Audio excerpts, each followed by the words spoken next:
You can see here behind me, you really can't see much. It's been a nightmare of a day for travelers, but for one family, all of the delays were well worth the wait.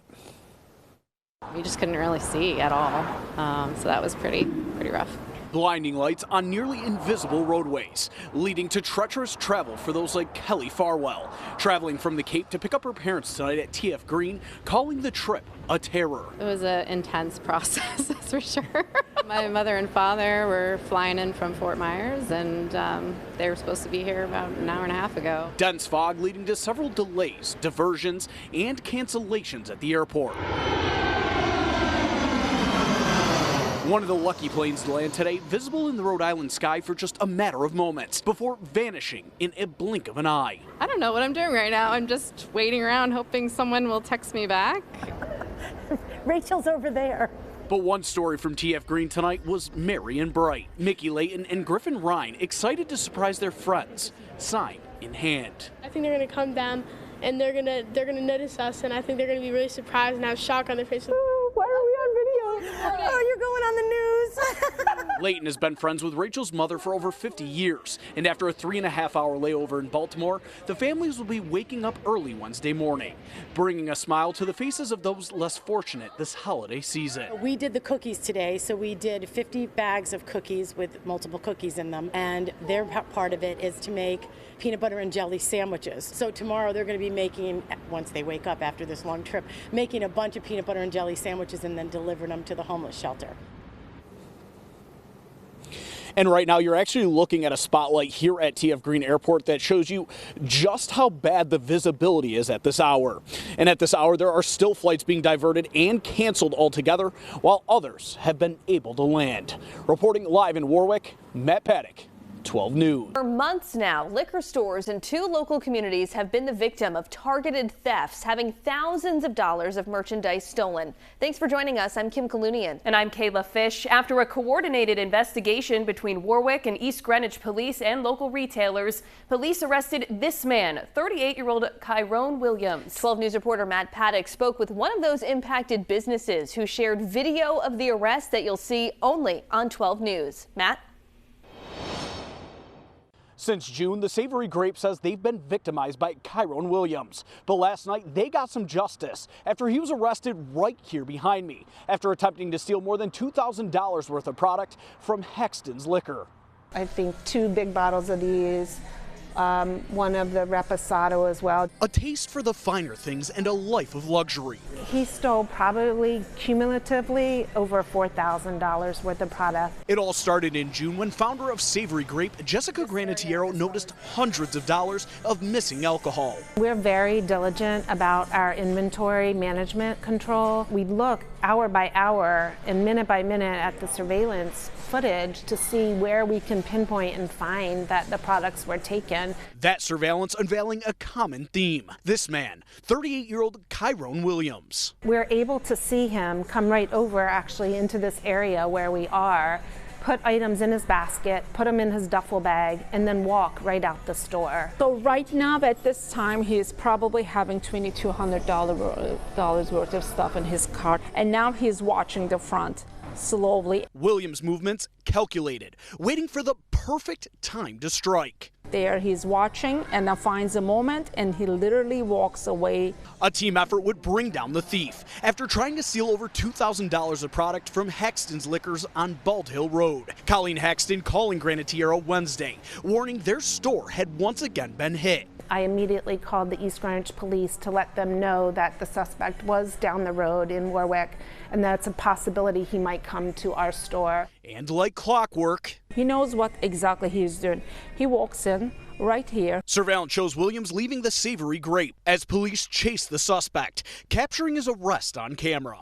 Kyrone Williams is currently facing 2 larceny charges and is being held as a probation violator at the ACI.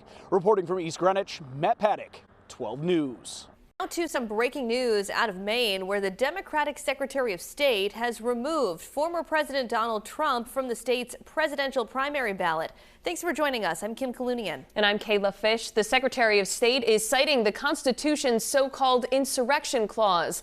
In her 34-page decision, Secretary of State Shenna Bellows says she didn't come to the decision lightly, but says it follows a ruling earlier this month by the Colorado Supreme Court that barred Trump from the ballot there. Now, the Trump campaign says it will appeal this decision. 12 News reporter Matt Paddock joins us now live in studio with what our 12 News political analyst is saying about the potential impacts of all of this. Matt? Well, Kim, Kayla, Maine now the second state to make the decision to pull Trump from the primary ballot. But as 12 News political analyst Joe Fleming tells me, the final say likely will come from the U.S. Supreme Court. Last Tuesday, Colorado's top court ruled Donald Trump would not be allowed on the state's presidential primary ballot, citing the Constitution's insurrection clause. The decision has since been appealed by Colorado's Republican Party, allowing Trump for now to be on the ballot.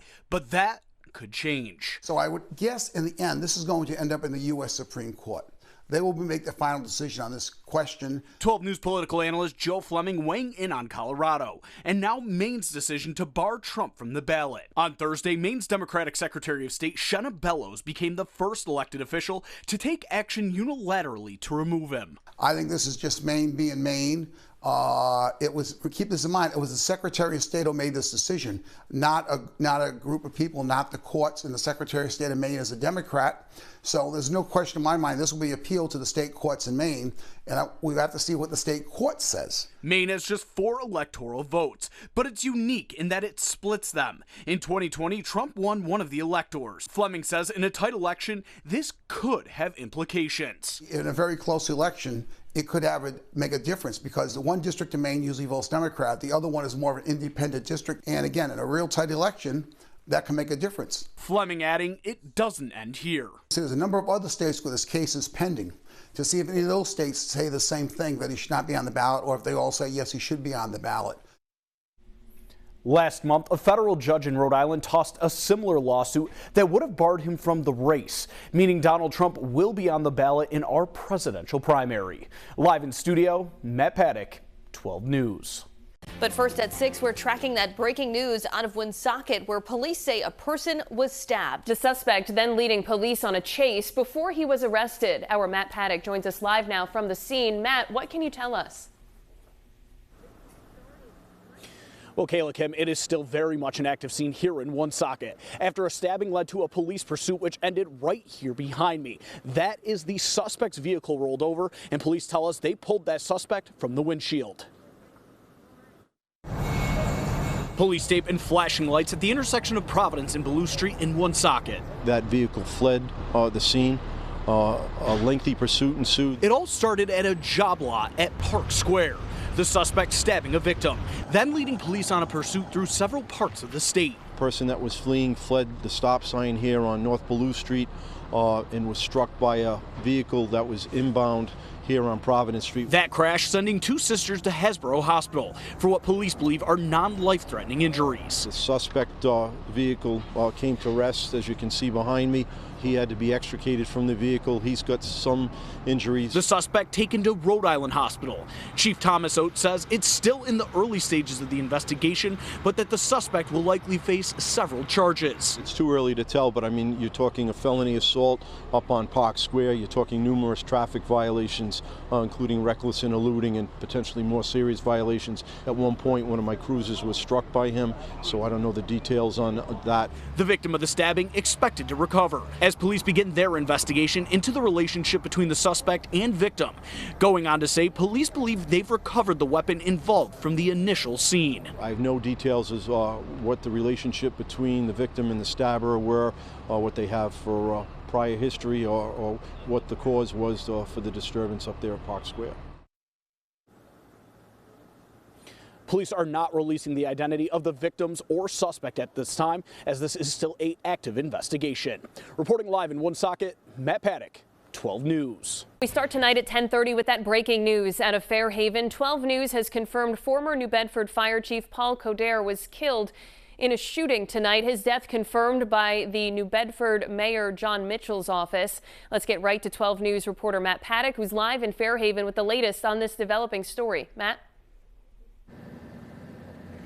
Well, Kaylee, as you can see here behind me, it is still very much an active scene. Just before 10 o'clock, Bristol County District Attorney Thomas Quinn finishing up a press conference where he confirmed that former New Bedford Fire Chief Paul Coderre was shot by a police officer and killed after he shot an Acushnet officer in the leg. He went on to say that police tried several forms of de-escalation before they fired shots. Yeah, it seemed pretty scary to see all these police cars down here. We're not used to something like this. The Fairhaven community shaken up tonight as police units from southeastern Mass lining Skonto Neck Road Friday night. Paul Coderre, age 55, from Dartmouth, had been drinking in the lounge during the afternoon and was reported to be intoxicated. There was an altercation inside the lounge that led to him going outside. He attempted to get in a vehicle and was stopped. So many people were outside just asking what was going on because we don't get this in this neighborhood at all. According to a spokesperson for Fairhaven Police, shots were exchanged between the male, who we now know as Coderre, and officers. That spokesperson says a responding officer was wounded and taken to an area hospital for their injuries. At some point, he fired his gun. That police returned fire, and as a result of that, Paul Coderre died. Drunk dude, disagrees with things, maybe even he'll just go away with the cop or back off. The fact that he was willing to shoot a cop is crazy because, Massachusetts, we have one of the lowest rates of gun violence in the nation. New Bedford Mayor John Mitchell sharing a post on social media platform X tonight, sharing, quote, "I am relieved that the officer who was injured will make a full recovery and that no one else was seriously hurt." Again, highlights the dangers that police officers face every day when responding to these types of situations. And District Attorney Quinn also sharing that Acushnet officer has since recovered and has been released from the hospital after being shot earlier this evening. Reporting live in Fairhaven, Matt Paddock, 12 News.